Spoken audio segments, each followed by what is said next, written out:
GS के लिए मैं सब्जेक्ट वाइज गई एंड इनिशियल लेवल पे मैंने नोट्स मेकिंग की थी but that was not much helpful. BCom से means answer writing no correlation.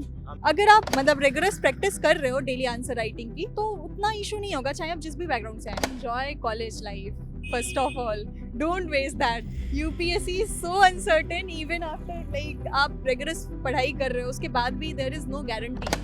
Hard work, consistency and discipline. But अगर आपको बार बार ऐसा होता है कि टेंशन हो रही है, एंजाइटी हो रही है, तो प्लान भी हेल्प करता है आपको स्टेबिलिटी लाने में। हेलो एस्पिरेंट्स, आज हमारे साथ हैं प्रिंसी मैम जो अभी अपना यूपीएससी इंटरव्यू देकर आई हैं। So first of all congratulation ma'am for appearing in interview. Thank you. तो मैम सबसे पहले आप अपना ब्रीफ इंट्रोडक्शन दे दीजिए। आपका ये एजुकेशनल बैकग्राउंड कौन सा था एंड ये कौन सा अटेम्प्ट था? I have done my graduation in BCom from Lucknow University and post graduation in development studies from IIT Mandi. And this was my second attempt and first interview. Ma'am so आपका optional क्या रहा ma'am? Economics. Economics. तो ma'am economics के लिए आपने क्या क्या resources रखे एंड उसको कैसे कवर किया, उसकी स्ट्रेटेजी बता सकती हैं?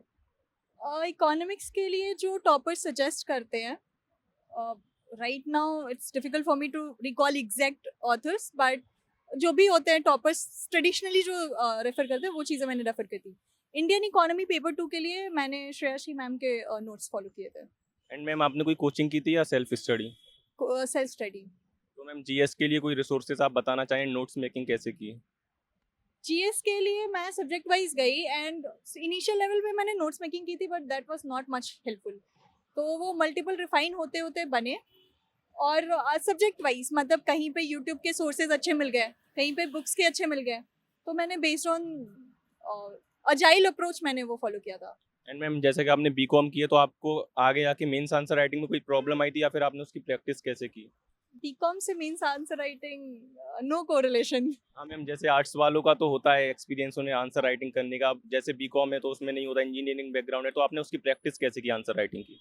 आंसर राइटिंग में हमें ज़्यादा लिखना नहीं होता है पर से, मतलब ऐसा डर तो लगता है कि लिखना है, पर अगर आप फॉलो कर रहे हो मतलब रेगुलर प्रैक्टिस कर रहे हो डेली आंसर राइटिंग की, तो उतना इशू नहीं होगा, चाहे आप जिस भी बैकग्राउंड से आए। और मेरे लिए क्योंकि मेरा एमए डेवलपमेंट स्टडीज़ था, ह्यूमैनिटीज़ था, तो मेरे लिए ज़्यादा इशू नहीं हुआ। एंड मैम आपसे इंटरव्यू एक्सपीरियंस कैसा रहा? क्वेश्चंस कैसे रिलेटेड पूछे गए, ऑप्शनल से रिलेटेड या करंट से रिलेटेड या फिर डेप्थ से रिलेटेड? मिक्स था, डैफ से कम था। आई वुड से 30:70 का रेशियो था, 30 डैफ से था, 70 रैंडम। एंड मैम जैसे कोई स्टूडेंट अभी कॉलेज में सेकंड ईयर थर्ड ईयर, तो आप उनको क्या एडवाइस देना चाहेंगी, कैसे अभी से वो अपनी तैयारी शुरू करें या फिर अभी मेजरली एकेडमिक्स पर ही फोकस करें? Enjoy college life. First of all, don't waste that. UPSC is so uncertain even after like आप रेगुलर पढ़ाई कर रहे हो उसके बाद भी there is no guarantee. तो क्यों अपनी कॉलेज लाइफ खराब करना? पहले उसको एंजॉय करो, सारी चीज़ों में पार्टिसिपेट करो, एकेडमिकली परफॉर्म करो अच्छा, then after come to UPSC. ऐसा कुछ लेट नहीं हो रहा है। And ma'am according to you what are the main qualities aspirant should have to crack UPSC? Hard work, consistency and discipline. And जैसा कि सी सेट अभी बहुत टफ होता जा रहा है, बहुत मैथ्स बैकग्राउंड वालों को भी दिक्कत आती है, तो आपको हार्ड लगा या फिर आपने उसको कैसे कवर किया? सी सेट टफ तो होता है अब, और भी ईयर बाई ईयर टफ होता जा रहा है। उसके लिए time allotment strategy helps.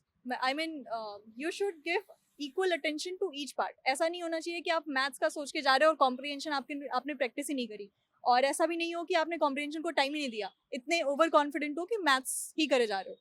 Equal time दो और फिर सबको इक्वली टाइम देते हुए चलना चाहिए। And ma'am what are your views on having a plan B? मतलब एक एस्पिरेंट पे प्लान बी रहना चाहिए या फिर एक ही यूपीएससी पर ही अच्छे से फोकस करें?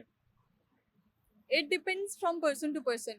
If you can handle mental health, then plan B की जरूरत उतनी शायद ना पड़े। बट अगर आपको बार बार ऐसा होता है कि टेंशन हो रही है, एंजाइटी हो रही है, तो प्लान बी हेल्प करता है आपको स्टेबिलिटी लाने में, कि आप जानते हो कि अगर ये नहीं भी हुआ तो there is something you can do.